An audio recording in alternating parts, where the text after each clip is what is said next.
नमस्कार आप सभी को। राजस्थान क्लासेस पर आप सभी का बहुत बहुत वेलकम है। दोस्तों, आप सभी के मुझे कमेंट मिले बीएसटीसी एग्ज़ाम को लेकर कि सर साथ में क्या क्या लेकर जाना है और एग्ज़ाम में किस टॉपिक को या फिर किस सब्जेक्ट को पहले हम हल करें जिससे हमारे समय की बचत हो और निश्चित समय में ही हमारा पेपर अच्छे से हल हो जाए। और हमने जो इतनी तैयारी करी है, तो तैयारी कितनी भी करी लेकिन फिर भी हमें डर लग रहा है कि पता नहीं पेपर कैसे होगा। देखो, इन सारे सवालों का जवाब मैं इसी वीडियो में देने के लिए आया हूँ। तो निश्चित ही आपके लिए ये फ़ायदेमंद होगी वीडियो और आप आखिर तक जुड़े रहेंगे इस वीडियो में। तो देखिए, सबसे पहले तो मैं आपको ये बता दूं कि पहले देखो, आज ये एग्ज़ाम कल है और आज आखिरी रात है। तो आज आपको निश्चिंत होकर सो जाना चाहिए। अगर आपने कल पढ़ा है तो बहुत अच्छी बात है, आज दिन भर पढ़ा है तो बहुत अच्छी बात है। आज आपको भरपूर नींद लेनी चाहिए। ऐसे समझो कि मतलब बहुत कुछ जो है हमने पढ़ लिया है और अब आज आनंद से सो जाते हैं। ठीक है, ये आराम ज़रूरी है एक तो। दूसरी बात है कि आप निश्चित समय से पहले अपने एग्ज़ाम सेंटर पर पहुँचें। जैसे कि देखो, आपका सेंटर, अगर आपको लगता है कि मैं 1 घंटे में पहुँच जाऊँगा, तो आप 1 घंटा पहले निकलिए, है ना। 1 घंटा पहले आप सेंटर पर उपस्थित हो जाएं। आप निश्चिंत हो जाएंगे वहाँ पे जाके कि भाई हाँ, मैं सेंटर पर आ गया हूँ या आ गई हूँ। तो ऐसे में कई बार हम लेट सेट होते हैं ना, कभी देखो वाहनों की भीड़ वगैरह या फिर शहर में, सिटी में ऐसा कई बार हो जाता है। तो आप निश्चित समय से पहले जाएं। देखो, admit card, blue, black, ball point pen, blue या फिर ब्लैक, एक पेन या फिर एक्स्ट्रा साथ में रख सकते हो, लेकिन पारदर्शी पेन हो और अच्छी पेन हो। ऐसा नहीं कि बिल्कुल बारीक चले या फिर बहुत ज़्यादा जो है गहरी चले, ऐसा नहीं। मीडियम टाइप की पेन ले जाए साथ में। एक आधार आईडी लेके जानी है। आधार आईडी नहीं तो फिर अगर नहीं है, होगी सबके पास है, अगर उसमें कुछ मिस्टेक है नाम में या फिर डेट ऑफ बर्थ में कोई करेक्शन या मिस्टेक है, तो आप 10वीं की मार्कशीट साथ में लेके जाएं या पहचान पत्र वगैरह। ठीक है, कोई दिक्कत ना हो। अब ये चीज़ें तो हो ही जाती है। और ड्रेस कोड की बात करें, इसमें कोई इस बार निर्देश है नहीं, लेकिन फिर भी आप सिंपल ड्रेसेज में जाएंगे तो ही बेहतर रहेगा आपके लिए। और दोस्तों देखो, वहाँ पर सेंटर पर आप पहुँच गए, लेकिन इन सब से पहले आपको किसी भी प्रकार का डर अपने जो है मन में नहीं रखना है। ऐसा नहीं कि आप डरते डरते जा रहे हैं तो आपने जितना आज तक पढ़ा है ना, वो ये रिकॉल नहीं होगा, वो वापस जो है चला जाएगा, अपनी मेमोरी खाली होती जाएगी दिमाग की। इसीलिए कहना चाहूँगा कि जो भी आपने पढ़ा है, बस पढ़ा है, आप चिंता ना करें। ठीक है, ऐसा नहीं कि आप पेपर को देखकर घबरा गए या पेपर से पहले घबरा गए, ऐसा बिल्कुल मत करना। नहीं तो 1 साल वापस वेट करना पड़ेगा आपको बीएसटीसी एग्जाम के लिए। ऐसा समझो ना कि जैसा जो भी होगा वो देखा जाएगा, यूँ समझ लेना है आपको। देखो, किसी भी प्रकार का अब आप छोटे नहीं है कि डरेंगे। अब 5वीं 8वीं या 10वीं का पेपर नहीं, आपका बीएसटीसी का है। आप कंपटीशन लेवल में आ चुके हैं, तो किसी भी सवाल से या फिर किसी भी यानी प्रश्न से या पेपर से आपको घबराना नहीं है। पेपर जैसे आपके हाथ में आया, OMR शीट आई, उसको अच्छे से भरना है। अपनी जो बेसिक इन्फॉर्मेशन मांगते हैं उसमें अच्छे से भरनी है। घबरा गए तो वहाँ पर भी गलती हो जाएगी। अगर कई बार हमसे गलती हो जाती है गोले भरने में या फिर कोई भी बेसिक डिटेल भरने में, तो वहाँ पर घबराना नहीं है कि सर मेरे गलत हो गया, अब मेरे क्या होगा। ऐसे बिल्कुल भी नहीं है। अपने दिमाग को स्थिर रखना, पॉजिटिव माइंड के साथ में आपको पेपर सॉल्व करना है। जो तरीका मैंने आपको बताया 1-2 वीडियो में कि आपको माइंड जो है वहाँ पे पॉजिटिव रखना है और अच्छे से पेपर देना है, समझदारी के साथ में। कई बार ना आते हुए भी प्रश्न को सही कर देते हैं, वो अपनी समझदारी से करते हैं, तो वो भी आपको अच्छे से अपनी समझदारी पेश करनी है।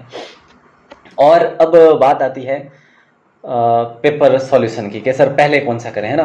तो पहले देखो, जो सब्जेक्ट आपका मजबूत है, जिस सब्जेक्ट में, या फिर कहते हैं ना अपन के आपका पक्ष कौन सा मजबूत है, जो पक्ष आपका मजबूत हो उसी पक्ष को पहले मतलब सलटाएं। जैसे मैं अब कह लूँ कि जीके पहले करना नहीं। आपका सब्जेक्ट अच्छा अगर रीजनिंग है तो रीजनिंग पहले करो।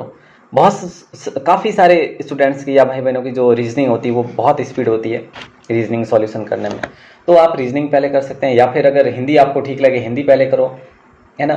तो इस प्रकार से आपको जो सब्जेक्ट मजबूत लगे वही पहले करना, जिससे कि निश्चित समय, जो निर्धारित समय आपको मिलता है 3 घंटे का, उस समय से 15 मिनट पहले पेपर को रख के शांति से बैठ जाएं कि भाई, या फिर थोड़ा मिलान कर लें, देख लें कि मैंने कितने क्या करे हैं। प्रश्न एक भी नहीं छोड़ना है। टीचिंग एप्टीट्यूड में अपने पॉजिटिव माइंड के साथ में, जहां पर प्रश्न को पॉजिटिव वे से पूछा जा रहा है तो पॉजिटिव उत्तर देना है। अगर प्रश्न को नेगेटिव वे में पूछा जा रहा है तो नेगेटिव वे में प्रश्न का आंसर देना है। तो ये भी थोड़ी समझदारी आपको दिखानी। मैंने आपको एक वीडियो दी थी मॉर्निंग में कि तुक्के कैसे लगाए, मैंने थंबनेल तो ये लगा दिया, लेकिन पूरा उसमें ये बताया है कि भाई समझदारी से किन किन बातों का आपको ध्यान रखना है। वो एक बार वीडियो जरूर देख लेना। मेरा उसमें आशय ये बिल्कुल भी नहीं है कि भाई मैं आपको भ्रमित करूं, ऐसा बिल्कुल भी नहीं था। अब बात आती है कि सर मॉडल पेपर वगैरह कोई, देखो अब मैं ज़्यादा तो नहीं कहूँगा, मैंने आपको 7 मॉडल पेपर दिए हैं, तो वो आपने देखे होंगे। टीचिंग एप्टीट्यूड के 12 मॉडल पेपर दिए हैं। 7 मॉडल पेपर तो 200-200 प्रश्नों के थे कंप्लीट सब्जेक्ट के। अगर आपने देखे हैं तो बहुत अच्छी बात है, अगर नहीं देखे तो एक आध मॉडल पेपर जरूर सॉल्यूशन कर लेना आप। वो राजस्थान क्लासेस की सॉरी वेबसाइट पर मिल जाएंगे आपको, या फिर अपने ग्रुप में मिल जाएंगे। ग्रुप का लिंक जो है डिस्क्रिप्शन में दे रखा है, तो ग्रुप में भी मिल जाएंगे या टेलीग्राम पर, या राजस्थान क्लासेस गूगल में जाकर टाइप करोगे ना तो वहाँ पर आपको सारे मॉडल पेपर मिल जाएंगे। 30 से एक सेक्शन में होंगे, या फिर आप मैसेज कर लेना 8107670333 पर। एक बार पुनः 8107670333 पर मैसेज करोगे व्हाट्सएप, तो यहाँ से आपको मॉडल पेपर दे दिया जाएगा। वैसे कल सुबह भी आपके पास खूब सारा समय है, तो एक दो जितना हल हो सके वो ठीक है। बाकी जो सारी चीज़ें थी मैंने आपको बता दी है। और कोई भी आपका कमेंट हो, आपको लगे कि सर लगभग सारी बातें बता ही दी है, फिर भी अगर कोई मेरा जो कोई उत्तर रह गया हो तो आप हमसे सवाल कर सकते हैं कमेंट बॉक्स में। मैं यहाँ पे भी उत्तर देने की कोशिश करूँगा। और मेरी तरफ से, राजस्थान क्लासेस की तरफ से आप सभी को ढेरों सारी अग्रिम शुभकामनाएं। देखो मंजिल मिलती है धैर्य, है ना, मेहनत और समय। धैर्य और समय एक ही बात होगी, धैर्य धीरज कह लो, धैर्य और मेहनत से ही मंजिल मिलती है। और आपको अभी BSTC का एग्ज़ाम देना है और BSTC क्रैक करनी है, तो एक एंट्रेंस एग्ज़ाम है, और एंट्रेंस एग्ज़ाम भी एक कंपटीशन लेवल का आज का आता है। तो इसमें आपको धैर्य के साथ में पेपर देना है। मेहनत आपने कर ली है, और मेहनत का जो अब 3 घंटे में जो निचोड़ देना है वो आपका ये तय करेगा रिजल्ट आगे। तो रिजल्ट भी बेहतर हो। और अब आप कमेंट ही करेंगे सर कितने नंबर पे क्या कौन सी कॉलेज मिल जाएगी।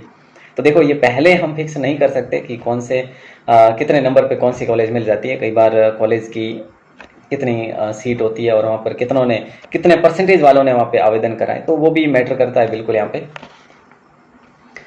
तो आप कोशिश यही करना कि बेहतर पेपर दें और किसी भी प्रकार का डर ना रखें, घबराहट ना रखें, निश्चिंत होकर पेपर दें और 350 से एबो ही बने। मैं आप सभी के लिए ऐसी दुआएं करता हूं। आप सभी को हमारी तरफ से बहुत बहुत शुभकामनाएं। All the best. आप सभी को बेहतर करें और परिणाम भी आपका बेहतर हो। कमेंट कर सकते हैं आप अगर कोई और भी आपका कोई सवाल हो या आपका डाउट हो। जय हिंद।